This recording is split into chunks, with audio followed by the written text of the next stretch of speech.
You know? Listen, Mr. HNIC, man, sit down. Mr. HNIC, sit down real quick as we wind up this episode, man. We got to hear about, Prodigy Pops giving him a gun. How old was your father when he gave you a gun? How old was my pops? No, when he gave you a gun. Oh, shit. How old was I? Yeah.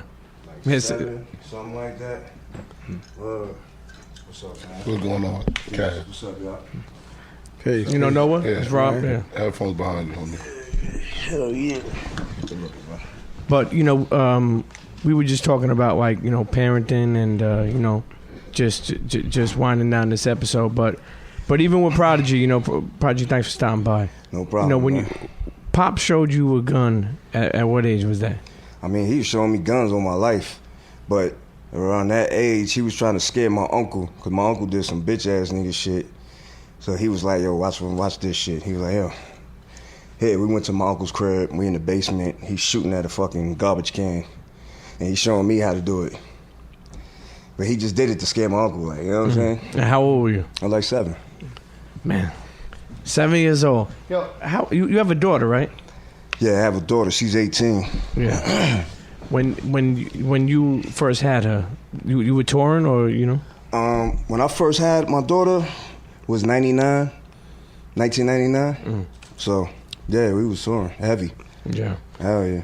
So you look at it now from when you had her to now, being in her life, that's a job, meaning if you weren't with the mom. Yeah. And especially touring, that's another thing too, Kaz, as you embark on your career, and think about how long Prodigy, has toured, you know what I'm saying? Like, and being away from your kids, that took a toll on you, your relationship with her? With my daughter? Yeah, definitely. But, you know what I'm saying? We make up for it. We make up for it by doing a lot of things together. You know what I'm saying? Like, we'll go to great adventures and go out to eat and cook together in the crib, or we do a lot of things together. And a lot of times she'll come with me to the studio or come with me to the shows, like, you know what I'm saying, that I have that's local, that she can get to. Or sometimes she even come overseas with me. Really? You know what I'm saying? So I do what I can, but, a lot of times she just can't come. This episode, what I wanted to do was have fathers really just express their love, and that was done. The gratitude was done, and just how much people care about their kids, and think about it, like, when we spoke in the beginning of this episode, we spoke about how our parents may have not shown the most love. Like, even Prodigy, I'll ask you that question. Did your pop, show you a lot of love growing up? Like, meaning, like, did he really, like, hug you or tell you he loved you like that? Yeah, but it was more, like, just like rough father shit. Like, you know what I mean? Like, my pops wasn't around too much. Like, he was locked up for most of the time, you know what I'm saying, that I know him, like.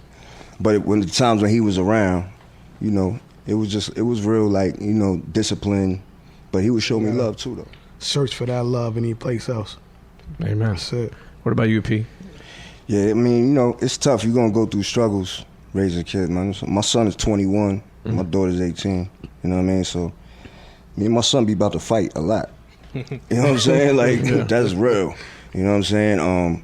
But at the same time, I just got to learn to calm down and talk to him and, you know what I'm saying, try to guide him the right way. It's tough, man. This is not a joke. Yeah. It's tough. Like, you know what I'm saying? Like, because, my son want to do all kind of wild shit like when I was young. Like, you know what I'm saying? I got to try to, like, tell him, like, yo, nah, you ain't growing up the same way as me. Like, you got to... you got to make better choices than me, and it's a struggle. Doing that. Like, you know what I mean? Yeah, most definitely. It's funny you mentioned that because growing up, I thought I had a set way of how to be a parent with my daughter, and I've learned that it's continuously evolving. Like, I would tell her something, and you ain't doing that, and then I hit a brick wall. I'm like, oh shit.